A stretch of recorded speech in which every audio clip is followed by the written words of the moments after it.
ficou assim até mais claro para mim. Então a gente está falando que existe uma verdade. E essa verdade não é só um ponto de vista. Mas para você descobrir quem está com a verdade, é pelas Sim. consequências. É o que nós estamos chamando de frutos. Mas Pelos é seus o frutos os conhecereis, conhecereis. né? A Bíblia traz isso, mas isso Eu pode ser quero ler um usado. texto que fala sobre isso, se É, me então, e a permitir. gente até pode ser usado para quem nem crê na Bíblia. Exato. É só você olhar a natureza naturalmente, né? Se você olhar quem planta, como chama? Qual a profissão? Agricultor. Um agricultor, obrigado. Se você olhar sobre a ótica de um agricultor, e ele fala assim, ó, eu vou plantar, agora chegou a época de plantar banana. Ele vai plantar banana. Quando ele chegar para colher, que agricultor em sã consciência vai esperar colher maçã? Então, de qualquer forma, tudo aquilo que você planta é aquilo que você colhe. Trazendo para esse texto muito claro, né? Que é aquilo que você planta ou aquilo que você entende como uma verdade, ela se torne uma consequência. E essa consequência diz para você se ela é a verdade ou não, sempre. É o grande contexto entre aquilo que nós entendemos entre bem e mal. Porque o bem é bem, porque o mal é mal. Por que o bem é a verdade e o mal, que nós chamamos de mal, não é a verdade? Por quê? Quando você só percebe isso quando você olha para as consequências. Exatamente. Porque antes disso, quando Deus foi colocado em xeque, não existia uma verdade e uma não verdade. Não existia o bem e não existia o mal ainda. Porque estava tendo uma guerra brigando sobre duas verdades diferentes. A verdade que Deus professa e a verdade que Satanás estava professando no céu. E ele a carrega em um terço dos anjos por conta dessa verdade que ele pregou e um terço dos anjos acreditaram que era uma verdade, senão não teria vindo com ele, ok? Exatamente. Sim. Exatamente. Agora, como a gente então, ao desdobrar, a gente percebeu que o que Deus fala é a verdade e aquilo que Satanás, de alguma maneira, o inimigo ou o mal fala é uma mentira. Eu gostaria de que você, Beto, e você que está nos assistindo, abra sua Bíblia no Mateus 7. Para você ver, falando dos frutos, eu queria ler um texto aqui para te dar início sobre essa discussão sobre a verdade. Mateus capítulo 7. Olha que colocação que Jesus faz aqui para um grupo de religiosos. Para você ver que se só você ser uma religião não é o suficiente. E Deus fala claramente aqui para nós. Mateus 7, tá? O verso 20 de Mateus 7 fala que o nosso irmão Adelino aqui falou, que Averlindo, desculpa, Averlindo falou, tá? Mateus 7, 20 diz assim: assim, pois, pelos seus frutos os conhecereis. O próprio Jesus está falando aqui, pelos seus frutos. Aí você vê o verso 21. Nem todo que me diz Senhor, Senhor, entrará no reino de Deus. Somente aqueles que fazem a vontade do meu Pai. Então existe aí uma vontade. E essa vontade está no contexto da verdade. Aí você vai para o verso 22. Muitos naquele dia hão de dizer, Senhor, porventura nós não profetizamos em teu nome não expelimos demônios, em teu nome não fizemos muitos milagres. Quer dizer, é uma religião poderosa. E olha a resposta de Jesus para esse grupo de religiosos. Então lhes direi explicitamente no verso 23 de Mateus 7, nunca vos conheci, apartai-vos de mim, vós que praticais a iniquidade. Aí abre uma brecha. O que é iniquidade?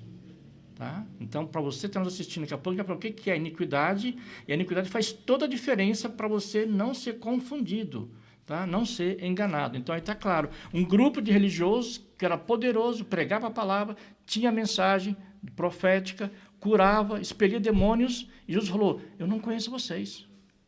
E lá no verso 21 fala, nem todo que diz Senhor, Senhor, entrará no reino de Deus, mas aquele que faz a vontade do meu Pai. Qual que é essa vontade? É essa verdade que a gente vai estar revelando aqui. Legal. Então, existe uma verdade. Existe. Essa verdade é absoluta. Mas até entendo que a gente precisa colocar uma dose de fé, né? Porque até para a gente crer nessa verdade que é Cristo, nessa verdade que é a Bíblia, e a gente levar para a Bíblia, precisa de uma dose de fé. Porque existe milhões e milhões de pessoas que não crê na Bíblia como uma palavra de Deus, não crê na Bíblia como uma verdade, nem crê, às vezes, que Deus existe, ou tem aqueles que não creem, nem crê. Na verdade, são os agnósticos, né, que Ó, não me provaram nada e por enquanto eu não creio nem descreio, não sei. Eu estou aí, o que acontecer, se houver revelações, eu mudo a opinião. Lá em Coríntios fala que a palavra, em 1 Coríntios fala que a palavra de Deus para o homem natural, ela é Loucura, né? Mas para nós que cremos é o poder de Deus. Então a fé é essencial na nossa caminhada. Então a fé também tem uma participação nessa verdade absoluta. Sim. Essa verdade que é professada pelos cristãos, que é professada por nós de alguma maneira, né? Então quando partimos então pelo primeiro passo da fé e chegamos nessa verdade absoluta, dentro dessa verdade absoluta, parece-me, através do nosso tema, que existem também um relativismo absurdo.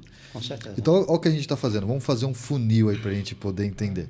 Então, a gente tem lá as pessoas que creem em várias outras coisas, Maomé, qual que é o outro Buda, e várias outras doutrinas, denominações, doutrina no sol, na natureza. Tem uma coleção disso. Ok. E aí a gente falou assim, para ter uma dose, para você entender a verdade absoluta, você precisa ter uma dose de fé naquilo que cremos, que é os cristãos, a palavra de Deus, que é a Bíblia. Né? Então você precisa. A partir daí, sim. Então a gente reduziu no funil e falou assim: agora vamos para quem crê na Bíblia só. Você precisa ter fé e crer na Bíblia. Então a gente já meio que tirou uma porção aí desse relativismo. Mas também vejo, quando a gente entra dentro da Bíblia, também há um relativismo absurdo. Sim. A Bíblia é a mesma, os livros são os mesmos, e tudo que está escrito é lido, entre aspas, em todas as igrejas. Mas existe uma porção de igrejas. Você falou em quantas, Eberson? 3.500 religiões. 3.500. Ou melhor, 35 mil religiões diferentes. Dentro dessas 35 mil, eu acredito que não são só religiões cristãs, evangélicas, né? Você está falando de tudo, né? Cristãs. Cristãs. Que crê na Bíblia. Ah, legal. Entendeu? Então a gente tem 35 mil igrejas, doutrinas narrativas que creem. E dentro dessas 35 mil, todas estão certas? Todas estão erradas? Existe uma certa? Como que a gente trabalha isso? Como que quem está fora olhando para dentro disso fala assim, e agora? Como que eu sei quem está falando a verdade? Eu tive, na minha trajetória espiritual, alguns exemplos. Eu passei por algumas religiões, né, que não convém aqui ficar citando, mas no momento certo, lendo a Bíblia, cheguei em alguns textos que eu fui perguntar para o meu líder na época. Ele falou, aqui nós queremos nisso. Se você quer nisso aí, então você segue o seu caminho. Tá? Aqui nós queremos nisso. Mas ele foi e era um pastor. Tá? Ele falou, olha, aqui nós queremos dessa forma. Se você quer dessa forma aí, aqui não cabe você. Ele deixou bem claro, ele foi bem objetivo. Então tem. E a partir daquele momento eu segui um outro caminho. Mas então tem essa divisão de várias religiões defendendo coisas diferentes, olhando para o mesmo propósito, para o mesmo Jesus. É engraçado, né, que por mais que você acha que todas as religiões são sérias, a gente crê nisso, tá? E muitos, às vezes, estão agindo, lá em Pedro fala sobre isso, por interesse. Existe um interesse aí por trás. E qual que é esse interesse? Lá em 2 Pedro fala claramente sobre isso. Por isso Jesus fala, para que ninguém os engane, falsos profetas. Como é que você sabe identificar um falso profeta, se você não tiver a verdade? E quando eu falo falso profeta, pode ser pastor, pode ser bispo, pode ser papa, pode ser padre, pode ser quem for. Tá? A religião, ele fala que ele é a autoridade máxima. E que a Bíblia, aquilo que ele está ensinando é a autoridade máxima e pronto, você tem que seguir. Só que Jesus deixou claro qual que é essa autoridade máxima, essa verdade, para a gente poder não ser enganado. Então, eu passei por algumas religiões, tá? Que quando o Espírito Santo me mostrou algo diferente que eu apresentei, e ali eu vi que vamos colocar assim, naquele conflito que houve, tá? Eu vi que ele não me cabia mais. Porque aquilo que a Bíblia fala, ali já não estava seguindo. Então, para mim, não servia mais, eu tive que buscar um outro caminho. Por isso que a Bíblia fala de conhecer a verdade que liberta.